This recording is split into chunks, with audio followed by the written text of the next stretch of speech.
কি বলে এটা এটা বলে এক্সারসাইজ করছে যে আমি জাস্ট একটুখানির জন্য এতক্ষণ পাশে ছিলাম, জাস্ট জীবনে প্রথম আমি আজকে বাসায় দই বানালাম। সো আমার হাতের দই বানানো কেমন হয়েছে সেটা তো অবশ্যই শেয়ার করব। তো হ্যালো এভরিওয়ান, আসসালামু আলাইকুম। আজকের ব্লগে সবাইকে ওয়েলকাম করছি। এটা ছিল সন্ধ্যায় নাস্তার টাইমে। নাদিম হচ্ছে অফিস থেকে আসার সময় সমোসা নিয়ে এসেছিল। তো একটু ঠান্ডা হয়ে গিয়েছিল, আমি একটু গরম করে দিয়েছি ওকে। তারপর আমি বাসায় হচ্ছে পাস্তা রান্না করেছিলাম, নুডলস আর পাস্তা একসাথে।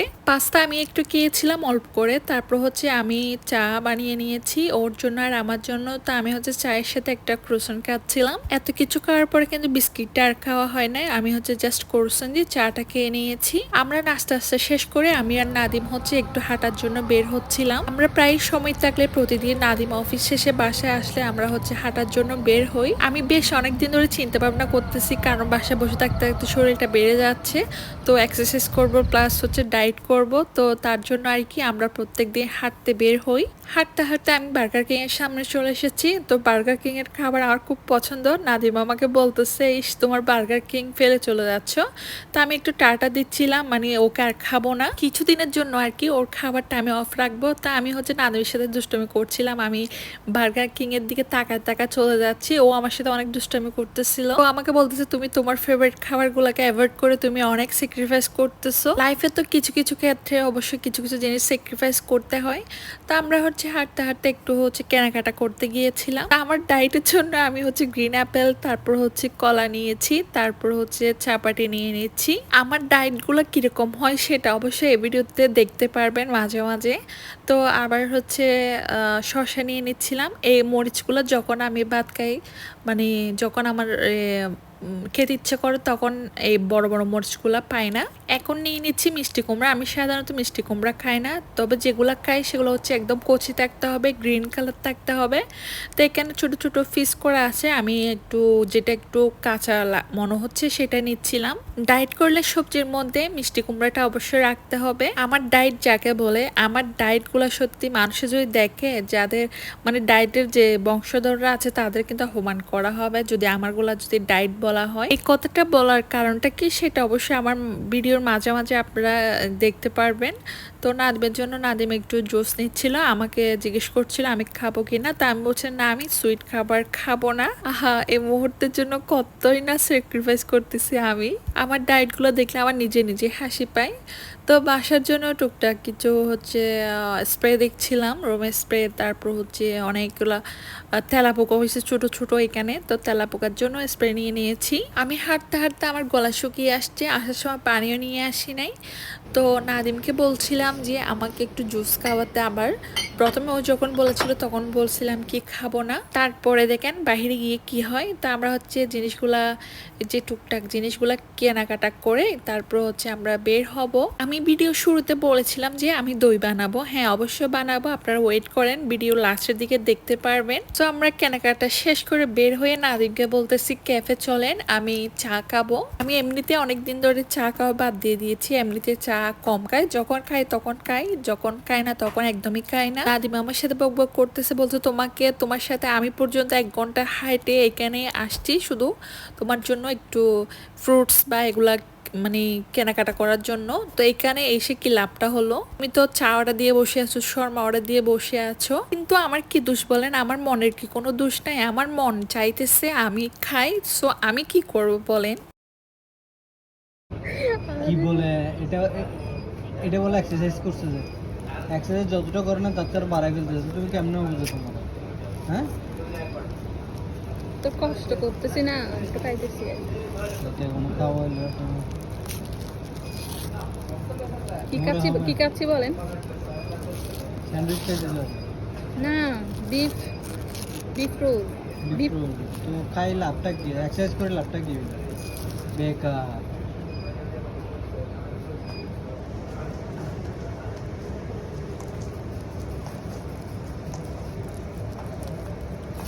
ডায়েট তোমার দিয়ে হবে না। তুমি ডায়েট করতেছো না টাইট করতেছো দেখছেন এরকম কত কথাই না শুনতে হয়, আর আমি নির্লজ্জের মতো কি ওর কথাগুলো অ্যাভয়েড করি, আমি আমার মতো মানে কি খাওয়া দাওয়া চালিয়ে যাচ্ছি। আসলে ও তো কিন্তু রাইট, আমি যে এতক্ষণ 1 ঘন্টা মানে 1 ঘন্টা না 2-2.5 ঘন্টা হবে যে 2-2.5 ঘন্টা পর্যন্ত হাঁটছি, এগুলো আর কি লাভটা হইলো। তারপর এখন যে ভিডিওটা শেয়ার করব এটা হচ্ছে ওই সময়ের 2 দিন পরে। 2 দিন পর্যন্ত আমি বাইরের কোনো খাবারই খাই নাই। তো ও আমাকে মানে না বলে হঠাৎ মানে আমার জন্য আবার শর্মা নিয়ে এসেছে। তাও আমি কি বলবো আর শর্মা, এখানে শর্মাগুলো বেশি পছন্দ করি আমি। সবগুলা আমার সব ক্যাফে বলা রেস্টুরেন্ট বলা সব জায়গায় শর্মাই বেশি কম বেশি খেয়েছি। তো ও হচ্ছে আসার সময় বিস্কিট, তারপর হচ্ছে শর্মা নিয়ে এসেছিল, চাও নিয়ে এসেছিল বাহির থেকে। আমি ওকে বলছিলাম যে আপনি তো আমাকে বাহিরের খাবার খাওয়াবেন না বলছেন, তারপর আবার নিয়ে আসছেন, বলছো তুমি 2 দিন পর্যন্ত মানে অসহায়ের মতো আমার দিকে তাকাই থাকো, আমি আসলে তো তার জন্য নিয়ে এসেছি। তো তার জন্য থ্যাংক ইউ। তারপর আর কি চা আমি আর হচ্ছে ডেক্সিতে গরম না করে একটা স্টিলের মগে গরম করে নিয়েছি। এখানে হচ্ছে 2টা চা ওকে দিয়ে দিয়েছি, আমি খাই নাই। তারপর দেখেন এটা মনে হয় 2 তারিখ ছিল, 2 তারিখ রাত্রে 1টা 1:30টার দিকে হচ্ছে কি পরিমাণ তুফান শুরু হয়েছিল, সেদিন বৃষ্টি হয়েছিল। আমি এখন কিচেনে চলে আসলাম। এখন হচ্ছে আমি মাটন রান্না করব।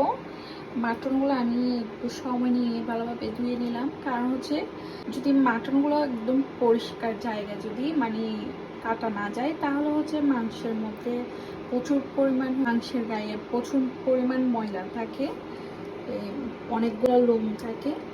তো এগুলোতে তেমন একটা ছিল না, তারপর অনেক সময় নিয়ে আমি এগুলো পরিষ্কার করছি। আর তাছাড়া আমাদের হচ্ছে মাটনের এইসব পিস আমাদের খুব পছন্দ, যেটা সিনার মাংস বলে আর কি, বুকের মাংস। সো এই ধরনের মাংস, তারপর হচ্ছে হাড়, নরম হাড় থাকবে। এখন আমি মাটন রান্না করার জন্য সব মশলা রেডি করে রাখছি। দেখেন এখানে তেলটা গরম হচ্ছে,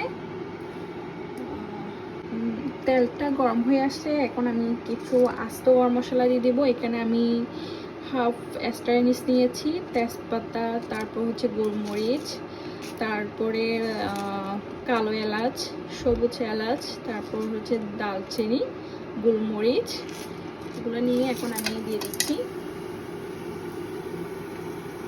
এগুলো একটু হালকা ভেজে নিয়ে তারপর আমি বাকি মশলাগুলো দিব।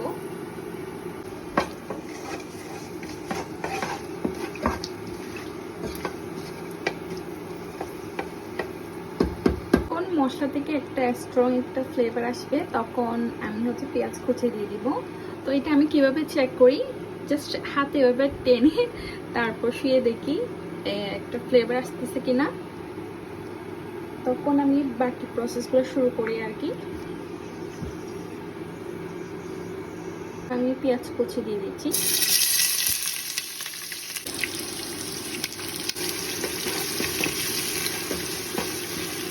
এগুলো একটু মানে পেঁয়াজগুলো একটু আমি জাস্ট একটু ব্রাউন কালার করে নেব,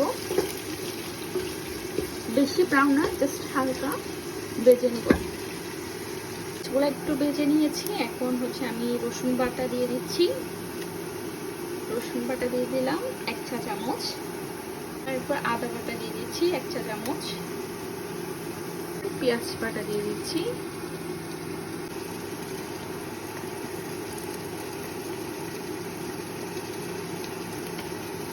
তিন চা চামচ পেঁয়াজ বাটা দিয়ে দিয়েছি।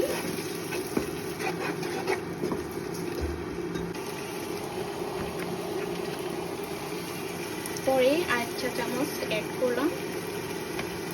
কম দিয়ে দিচ্ছি লবণ।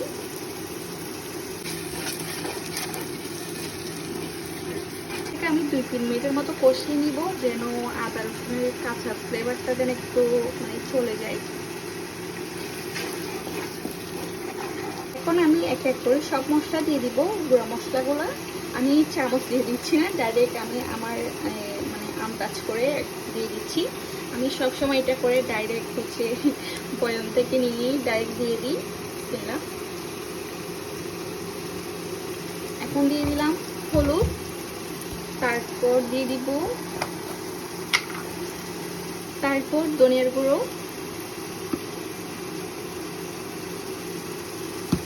পরে জিরার গুঁড়ো দিয়ে দিলাম, গরম মশলা দিয়ে দিলাম, চিকনির পরিমাণ হচ্ছে ব্ল্যাক পেপার দিয়ে দিলাম, একটু পানি অ্যাড করবো যেন মশলাটা নিচে লেগে না যায়। তো একটু পানি অ্যাড করলাম,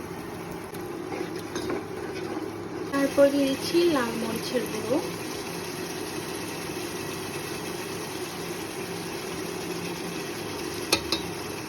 দুই চামচ দিলাম কারণ মশলা একটু বেশি ঝাল। মশলাটা যখন একটু কষে আসবে ভালোভাবে তখন হচ্ছে আমি যে মাটনটা দিয়ে দিচ্ছি এখন। বিসমিল্লাহ।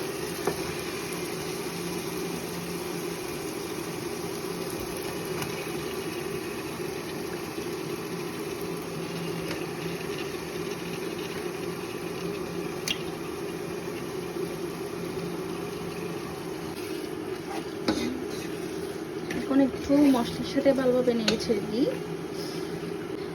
মাটন, বিফ, চিকেন এগুলো হচ্ছে আমি সব সময় একই রকমভাবে রান্না করি না। আমি প্রায় এক সময় মানে একটু ডিফারেন্ট ভাবে রান্না করার চেষ্টা করি, কিন্তু মশলা কিন্তু সেম, সব একই থাকে।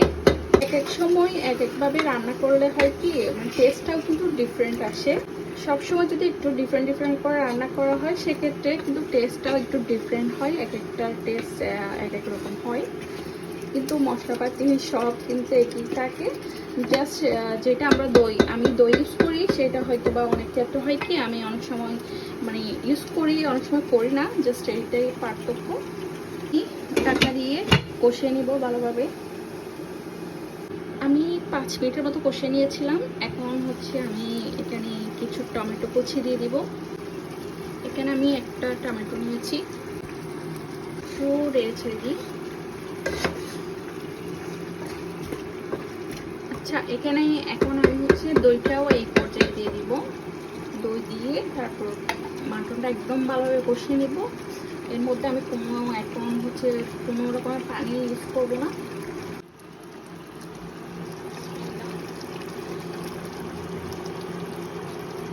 আমি দইটা একটু স্ট্যানার দিয়ে পানি ধরে নিয়েছিলাম, এখন দিয়ে দিলাম। এখন খুব ভালোভাবে নেড়ে ছেড়ে দিব।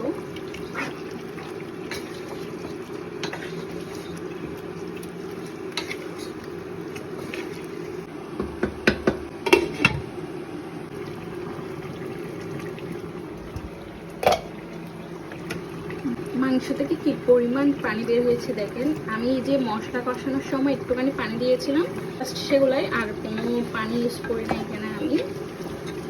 আর যে মাংস থেকে যে পরিমাণ পানি বের হয়েছে এর মধ্যে কিন্তু মাংসটা খুব ভালোভাবে আমি কষিয়ে নিব। এখন কোনো রকম পানি দিব না আমি।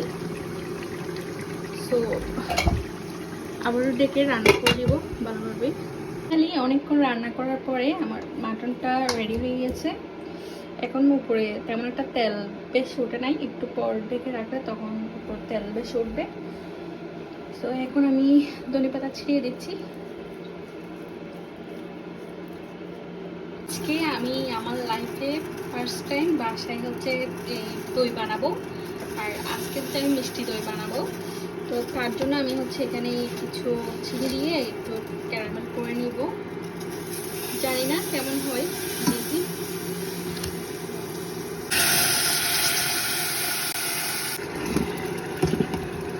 ক্যারামেলের জন্য হচ্ছে একটু চিনি, তারপর একটু পানি অ্যাড করতে হয়ে যায়। আমার এখানে পানি একটু বেশি হয়ে গেছে মনে হচ্ছে, সো প্রবলেম।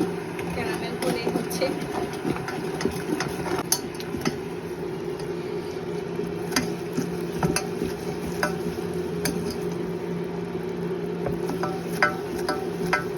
শেষ।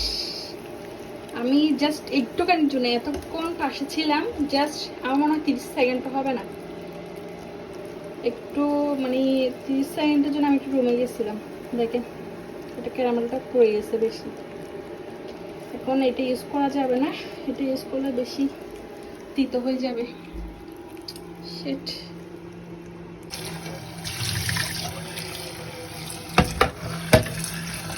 দই বানানোর জন্য আমার প্রথম ক্যারামেলটা একদম বেশি পুড়ে গিয়েছে, তো এটা আমি ফেলে দিয়েছি। এখন হচ্ছে নতুন করে আবার ক্যারামেল তৈরি করতেছি।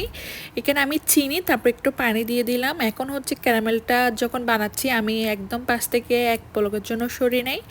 ক্যারামেলটা যখন একদম হয়ে গিয়েছে, কালার বেশি আসে না, একদম কমও রাখি নাই, তখন সাথে সাথে আমি হচ্ছে 1 লিটার দুধ দিয়ে দিলাম। আজকে আমি হচ্ছে মিষ্টি দই বানাবো, তো এখানে আমি দুধ 1 লিটার দিয়েছি। এখানে একটু পানি দিয়েছি, মাত্র সামান্য একটু পানি দিয়েছি। আর পানি দেওয়ার কারণটা হচ্ছে দুধটা আমি অনেকক্ষণ ধরে জাল করব, ওই জালের মধ্যে কিন্তু পানিটা শুকিয়ে আসবে, দুধটাও একটু শুকিয়ে আসবে। এখন আমি হচ্ছে এখানে চিনি দিয়ে দিয়েছি, যেহেতু এটা মিষ্টি দই বানাচ্ছি আমি, চিনিটা যার যার টেস্ট অনুযায়ী অ্যাড করবে আর কি। তারপর এখানে আমি নিয়ে নিয়েছি টক দই। টক দই এখানে আমি 250 গ্রামের মতো নিয়েছি।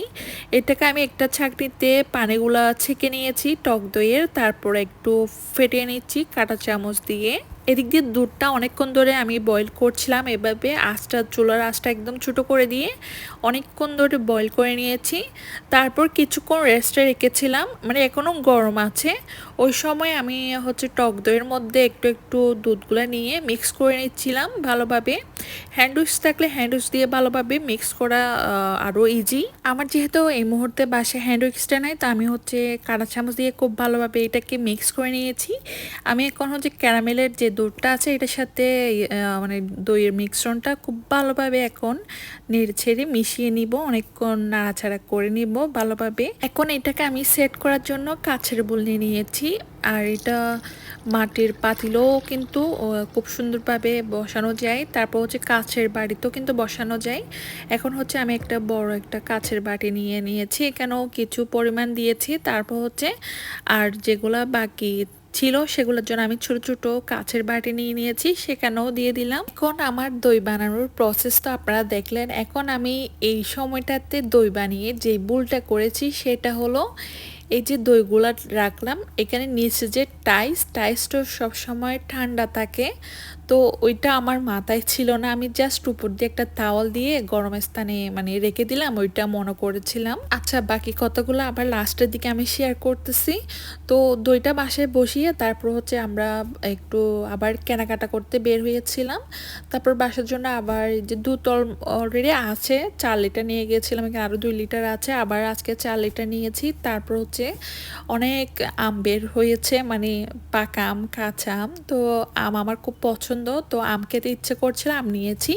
আর আমগুলা মানে টেস্টটা তো বাজে ছিল, বাসায় এনে যখন কেটে খেয়েছিলাম, আর এটার কথা নাই বলি।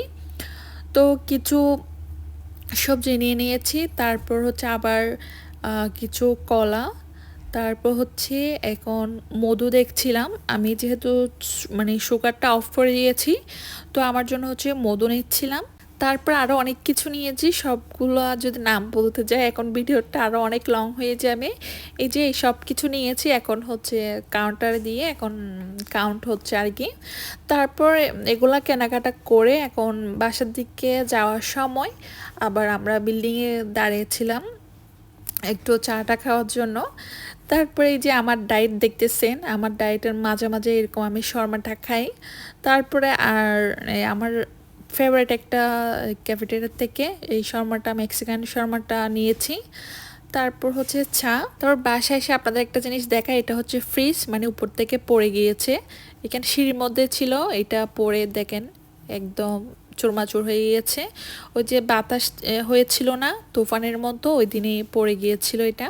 তারপর আমি দইয়ের কাছে আসি, এটা ছিল নেক্সট ডেতে সকালে আমি দইটা চেক করছিলাম, চেক করে তো আমি হতাশ মানে দেখে।